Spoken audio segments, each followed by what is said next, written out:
সালাত এমন একটা গুরুত্বপূর্ণ বিষয় যে আল্লাহ তাআলার কৃতজ্ঞতা দেখেন, মানুষদেরকে আল্লাহ তাআলা বহুত নিয়ামত দিয়েছে না, বহু নিয়ামত আল্লাহ তাআলা আমাদেরকে দান করেছে।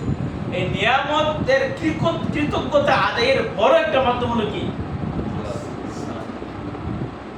যদি দেখেন সুস্থতা, দেখেন আল্লাহ তাআলা আপনাকে শারীরিকভাবে সুস্থ দিয়েছে, কিন্তু যে শারীরিকভাবে সুস্থ না, রাস্তাঘাটে দেখলেই তো বুঝেন, ওভারব্রিজে গেলেই দেখতে পান, বিভিন্ন মসজিদের সামনে গেলেই কি দেখতে পান। তখন যদি নিজেকে একটু বিচার করেন যে ওদের চেয়ে আল্লাহ তাআলা আমাকে কত সুস্থ রাখছেন, তাহলে এটা তো শারীরিক সুস্থতা।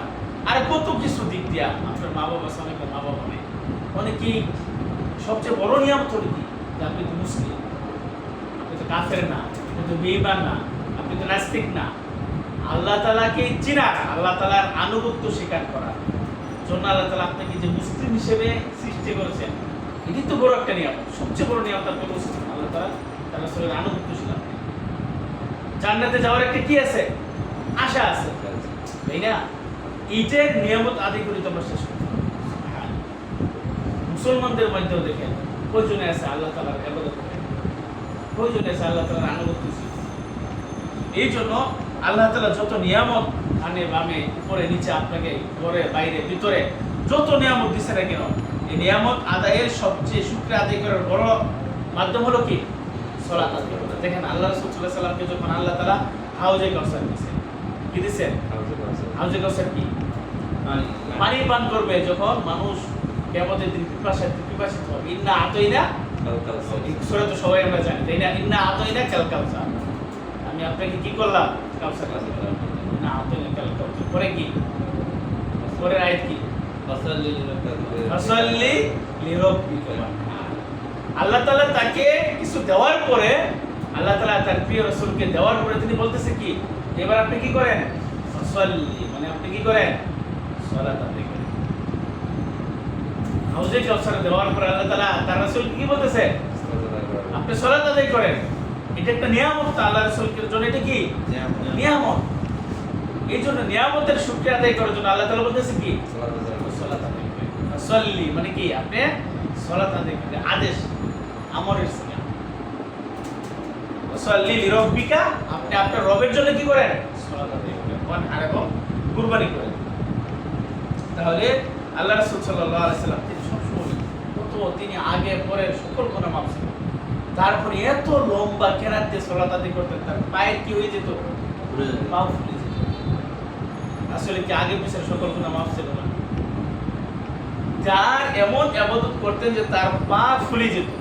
যে সাহাবা জিজ্ঞেস করলেন যে মুগীরা বিন শুবা, তিনি বলেন যে যখন রাসূল সাল্লাল্লাহু আলাইহি ওয়াসাল্লামকে বলা হলো যে قد غفر الله لك ما تقدم من ذنبك وما تأخر, যে আপনার আগে পরে সকল গুনাহ মাফ, তারপরেও আপনি কেন এত দণ্ডায়মান, এত দাঁড়ায় থাকেন, পাও ফুলে যাচ্ছে আপনার। আল্লাহ রাসূল কি উত্তর দিয়েছেন? দেখেন এই কথা কি উত্তর দিয়েছেন? আফালা আকুনু আবদান শাকুরা, আমি আল্লাহ তাআলার কৃতজ্ঞতাশীল বান্দা হব না?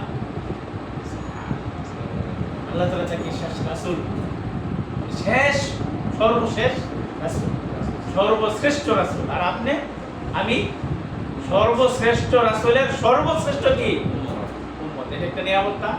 কি বলে? সর্বশ্রেষ্ঠ নবীর সর্বশ্রেষ্ঠ জাতি এই শেষ জাতি, সর্বশ্রেষ্ঠ উম্মত হলো এই আমরা উম্মতে মুহাম্মদ। কত নিয়ামত আল্লাহ তাআলা আমাদের দান করেছেন। সুবহানাল্লাহ। কুরবানি গেল, কুরবানির গোশত খান, আগে মানুষ খেতে পারতো, এটা একটা নিয়ামত না? 50 ওয়াক্ত সালাতের পরিবর্তে কয় ওয়াক্ত সালাত দিছে? 5 ওয়াক্ত। এটা একটা নিয়ামত না? কি আপনি এই নিয়ামত শেষ করতে পারবেন? আপনাকে পশু পাখি না বানায় আপনাকে মানুষ বানাইছে। আপনি গরু ছাগল আমরা কি খাই? আমরা কি করি? খাই, তাই না? যদি আমরা আমাদেরকে সেই জন্তু বানাইছে, এটা একটা নিয়ামত না? দুনিয়ার সকল কিছু মানুষ কি করে নিয়ন্ত্রণ করে? মানুষ নিয়ন্ত্রণ করে না? বিশাল জাহাজ বলেন, বিশাল বিশাল প্রাণী বলেন, এই হাতির কাছে মানুষ কিছু? হাতিকে কে কন্ট্রোল করে? বিশাল দেখেন উড়োজাহাজ, এরোপ্লেন, বিমান, এত কিছু আকাশে যাইতেছে, মহাকাশে যাইতেছে, কত কিছু। তাহলে কে নিয়ন্ত্রণ করতেছে? কত নিয়ামত, কত মেধা শক্তি কত কিছু আল্লাহ তাআলা মানুষকে দিয়েছে। এই নিয়ামতের শুকরিয়া আদায় করার বড় মাধ্যম হলো কি? সালাত আদায়। এজন্য আমরা সালাত আদায় করি কি ইনশাআল্লাহ করব ইনশাআল্লাহ।